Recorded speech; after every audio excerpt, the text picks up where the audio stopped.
Hello there people, this is Jed McCabe of www.bodybuildingalert.com.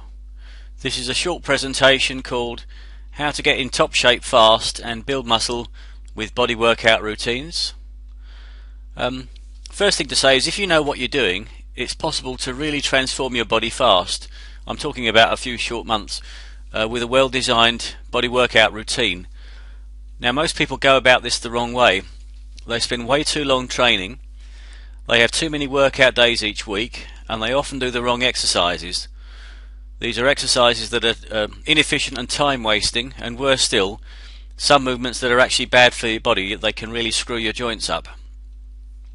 So the purpose of this short video is to tell you the best exercises to do to get fast and safe results. Now keep in mind at all times, this is about training smart. You want quality and not quantity. This is very important. And what you do is way more important than how often you do it. If you see these people that train on isolation movements, they're in the gym sort of 4, 5 and maybe 6 times a week, and year on year they don't get any bigger or more muscular than they were previously, and that's because they're doing it wrong. So this video is about how to do it right. Now your productive working out time is actually limited to about an hour a session, and ideally you need at least 1 day's rest in between workouts, because muscle grows when it's at rest and not when it's being trained. So if you look at it in that light, you have a very small window of opportunity for training, and that means it's absolutely crucial that you choose the right movements to do when you are training so that you get the maximum benefit.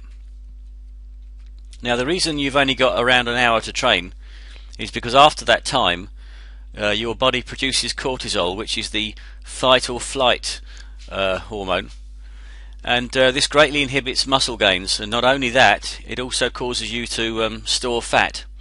Therefore you need to train hard and brief and then get out of the gym and rest. So let's now crack on and go into a bit more detail. As I said earlier, this entire presentation is about training smart. Now, working out 4 or more times a week with long boring routines packed with isolation movements that don't really produce much in the way of results is not training smart. This is where so many people go wrong. It can get to the stage where you're actually dreading each workout because it's dull, and also because you're not getting any meaningful results for it. And of course the old cliche about the definition of madness being doing the same thing over and over again and expecting different results. This is not the way to train. Now if you select the right movements to do, and if you do them progressively and with textbook form, you can make massive gains on a lot less work. So to me that's an absolute bargain. It's an absolute no-brainer. The point is that if you work out exclusively on isolation exercises, it takes a very long time to train all your muscle groups. And as I said on the previous slide, after an hour, if cortisol is kicking in anyway and inhibiting your muscle gains, then you're gaining almost nothing at all. So therefore the common sense way to go is to use compound exercises, because a compound movement will hit several muscle groups at once. For example, if you train the deadlift or the squat, you're pretty much training your entire body. Whereas if you're training with isolation exercises, you're having to do an exercise for your arms, one for your forearms, one for your legs, one for your chest, one for your back, and so on and so on and so on. And this is why workouts can drag on into 1.5 and even 2 hours in length. Not only that, but the compound movement gives more growth stimulus to the muscles more efficiently than isolation exercises will do it. So now let's look at the best exercises that you should have in your routines. For the lower body, you want the squat, deadlift and the leg press. Now I'm not saying that you even need to do all of these. I suggest 2 of them actually. Most people will find that they're better at squatting or better at deadlifting. As a rule, if you're short in the leg, you probably find the squat is an easier exercise to do productively than the deadlift. On the other hand, if you're quite tall, you might find that deadlifting is a better exercise for you to do. It depends on how your body is designed. Generally the tall people would be better deadlifters and poorer squatters, and the shorter, stockier people tend to be better at squatting.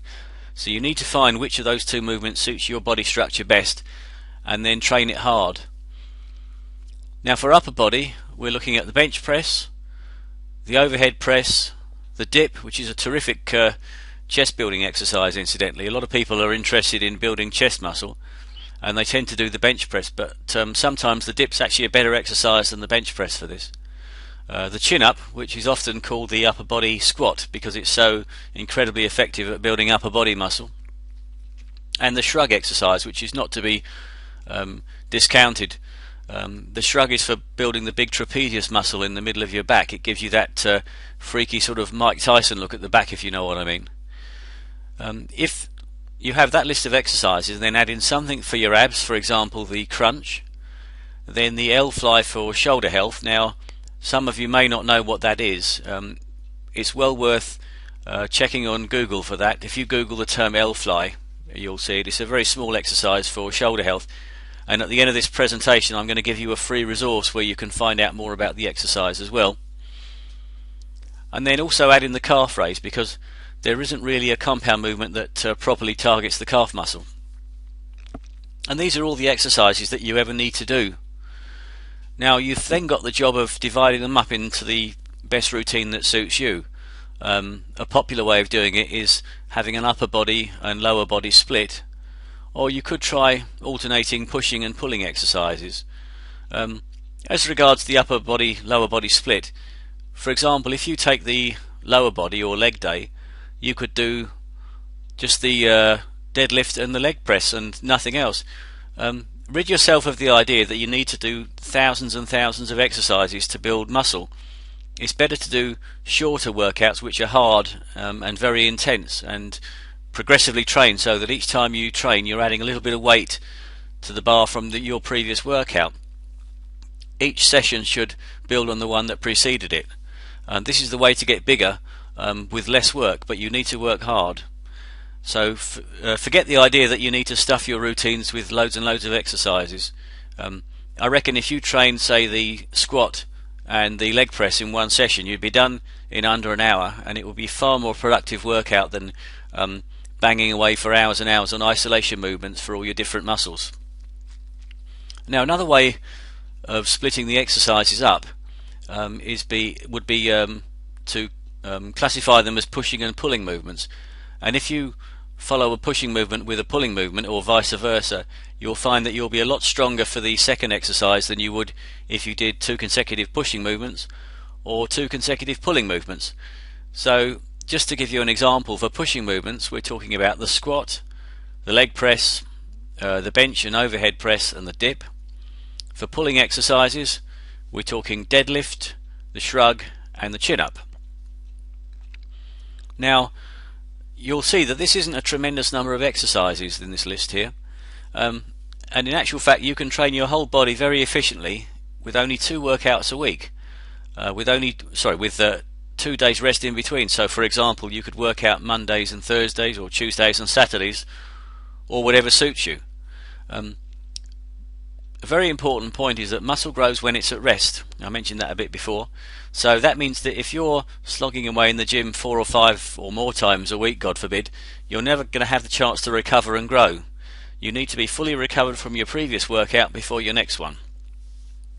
Now, if you'd like more information on this topic,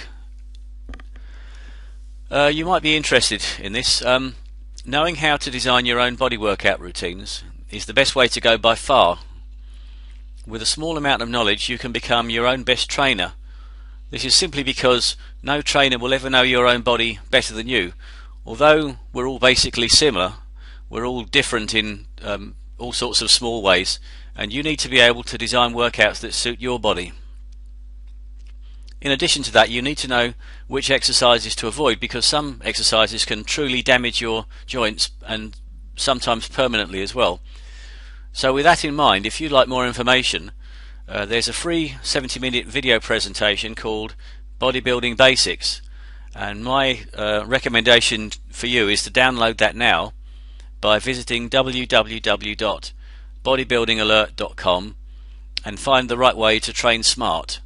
This is Jed McCabe signing off from www.bodybuildingalert.com. Cheers.